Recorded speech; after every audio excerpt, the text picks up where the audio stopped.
guys, and welcome back to my channel, Reality Nursing & Co. And if you haven't already, please like, comment, and subscribe, and click the notification button down below so that way you can stay in tune with any new topics, posts, videos, anything that I post.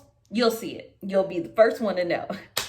But today, guys, I'll be talking to you about an OR nurse and a office nurse. So I recently just transferred from being a clinical informatics nurse to becoming a OR nurse. Yeah, it's a lot you can do in nursing. Once you get your license, trust me, the world is your oyster. It's so many routes that you can take. And I think the reason why a lot of people only think of traditional nursing as floor nursing, whether it's working med-surg or telemetry or ICU, because those are the things that we constantly see in nursing, right? And those are the things that's constantly talked about in nursing school. Oh, when you graduate, you'll immediately go work on the floor. Oh, when you graduate, you'll spend a year or two, learning and mastering your skills as a nurse. Well, now today's society, they don't force us to pay it forward and put our time in and have to start off the traditional way. So I chose to start my career off differently. I worked as an office nurse for 2 years. And it was amazing. I loved it. I built a computer system for a hospital, and I worked along some talented and well-seasoned nurses. They taught me a lot as far as on the back end of things, and the things that we see when, we're actually working on this computer system and we think like, oh, this is how it was made. Well, no, it's a lot of adjustments that's been made, charges. It's a lot of things and different components that build into it. There are different sectors of this, and I feel like not being aware of that when I went into it, it opened my mind to something totally different. The reason why I transitioned over is because I wanted to give myself another opportunity to always work in a specialty that I've been interested in since nursing school. And it's not really taught about in nursing school either. It's kind of passed over. You only hear about the role of the circulating RN, but you never hear the actual details of what they do in an OR, and that's where it gets fun. And this is what I'm living every single day. I haven't met too many people that graduated with me that became OR nurses. So that's even more exciting in itself. It's ran totally different than the actual floor, and it gives you a different experience of nursing that a lot of people can't say. Yes, we see traumas in the ER. Yes, we see fatal impacts in the ER, or we see things that's crazy or different. But on the other side of the OR, it's a totally different world because things are ran differently. It's like a uniform type of chaos. And you're like, how is chaos uniform? Well, in the OR, that's what it's about. It is uniform chaos, guys. Trust me when I say it, because that's how I feel every day. I've been able to see brain surgeries. I've been able to see linguinal hernias. I've seen toe amputations, leg amputations. I've seen shoulder repairs, knee replacements, shoulder replacements. I've seen so much in such a little time that I've been an OR nurse. So trust me, it's so much more out there in the world, guys. I've seen it almost all. And I am beyond blessed and happy because not too many people in the world can just say, hey, I seen a brain surgery today. I seen a craniotomy. I've seen a lumpectomy, the removal of the breast. I've seen cancer, like just so many different things. And it's like you read about these things, you see these pictures, and it looks totally different from pictures in the book versus what it looks like in real life. And I think that's the best part about it because I'm able to decipher in between the two. I'm able to say, hey, you know what? That doesn't look ideal, or as a lung, or that doesn't look ideal for the pancreas or the liver or the gallbladder. Like, it's just beyond the words that I can even state on how beautiful, scary, and intense the OR can be.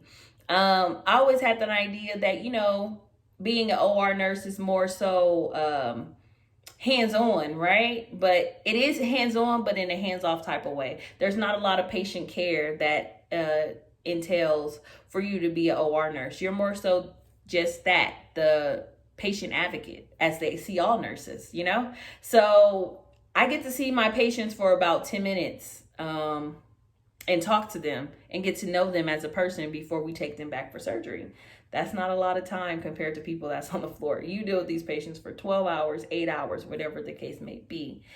And, you know, you get to tell their likes or dislikes, but I have to do all this in 10 minutes.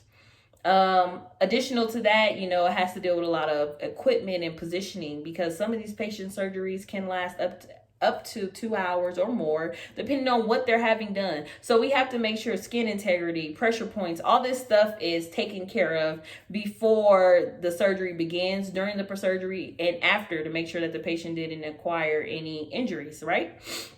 So that's something different, because when you have a patient on the floor, you're just thinking about, oh, okay, I'm just going to reposition the patient every 2 hours, especially if the patient is bed bound and they can't move themselves. Then it's on you, more so the nurse, to go in there and to move that patient, versus someone that's fully capable, that's you know, moving about on their own. You don't really focus that much on it. Another thing, I don't have to deal with med administration. I get the meds, but I don't do med administration, which is great. You want to know why? Because I just provide the meds, they're in the room, and the surgeon actually gives them to the patient. And that's amazing, because I don't have to deal with time slots of, oh, I have to go back at 4 o'clock and give them this next medication, or I have to go back at 6 p.m. and give them this medication. It's amazing. I appreciate that. That is a hidden gem that I enjoy of OR nursing. But needless to say, as I mentioned earlier, that organized form of chaos. Now, it's not as ideal for us to know every single patient that's walking in the OR. And I shouldn't say walk in, but willed in the OR, because we do have trauma calls. And when those trauma calls come in, we never know what to expect, because they may report one thing, and then once the patient get there, it's something totally different.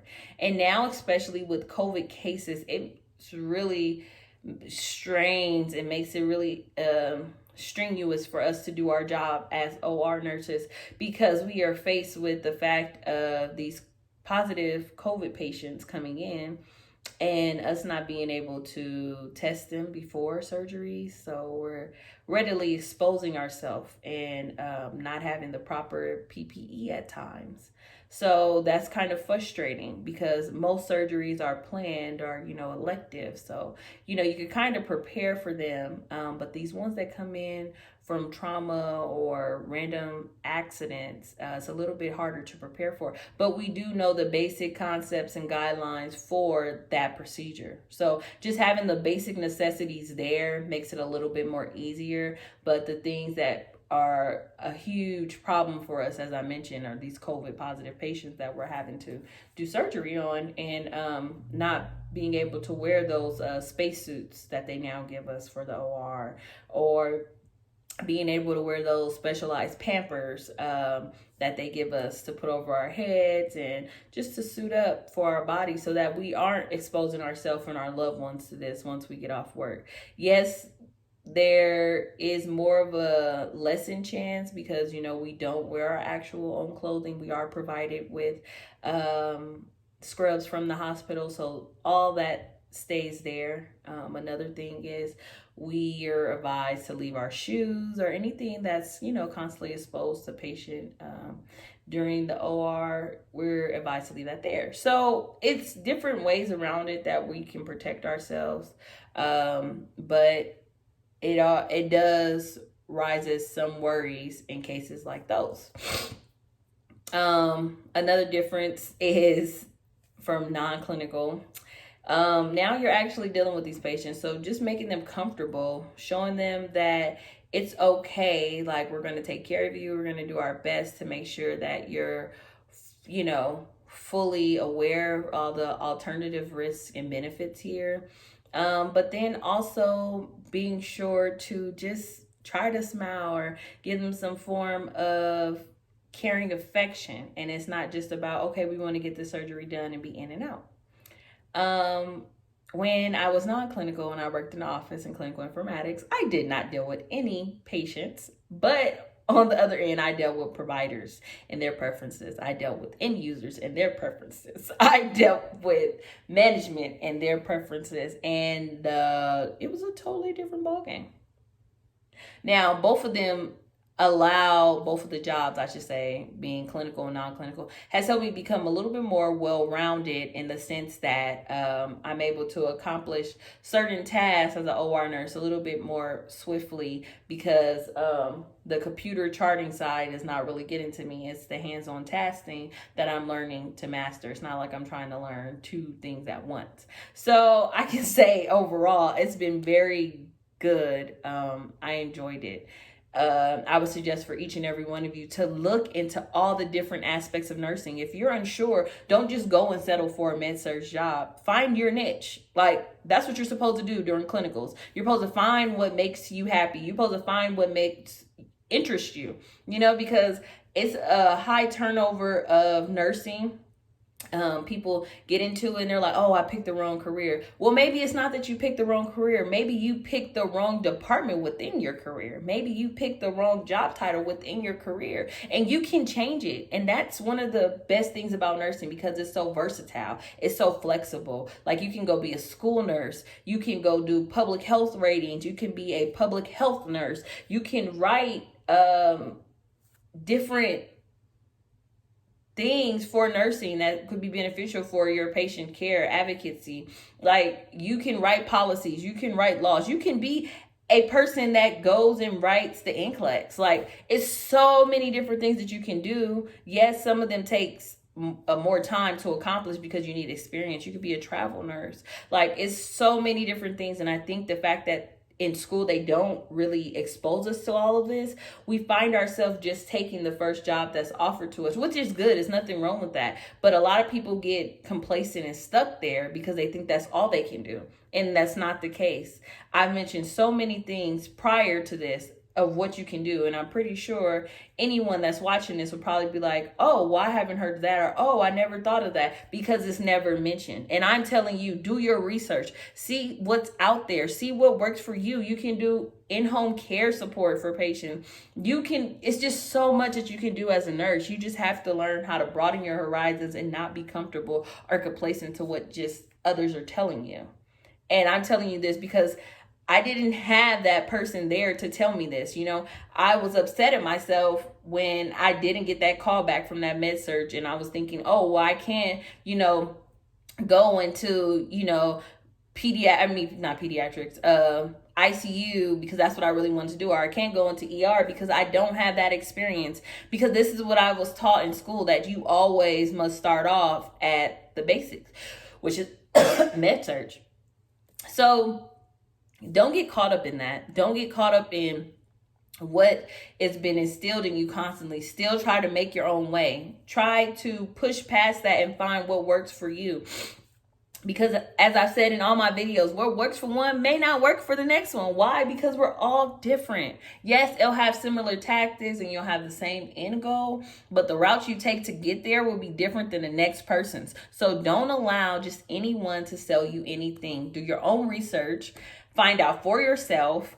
Look into things for yourself. That's self-knowledge. No one can take it from you once you have it, guys. Like, I'm telling you, it's just amazing to be able to read and write on my own, or being able to decide I want to watch a documentary or pick up a book, because not many people can do those things. But to have that freedom, to have that willpower, to have the drive to do it, it makes it all the better. And it makes things a lot more purposeful.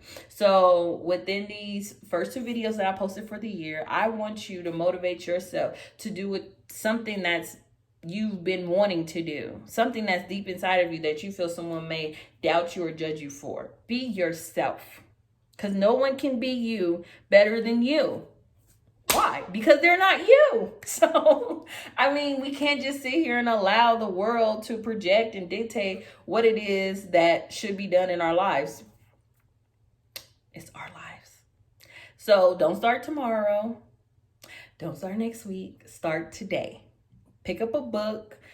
Pick up a piece of paper, pick up your phone, the notes in there, write it out, guys. It could be small steps. It doesn't have to be anything big. It doesn't have to be anything huge. You don't have to be a millionaire tomorrow. But what I am saying is find what works for you. Find the nursing in you. Find the nursing that makes you happy. Don't settle for anything less. And until next time, guys, please like, comment, and subscribe, and click the notification button down below so that way you stay in tune with anything that I post. And I will see you then, guys. Bye.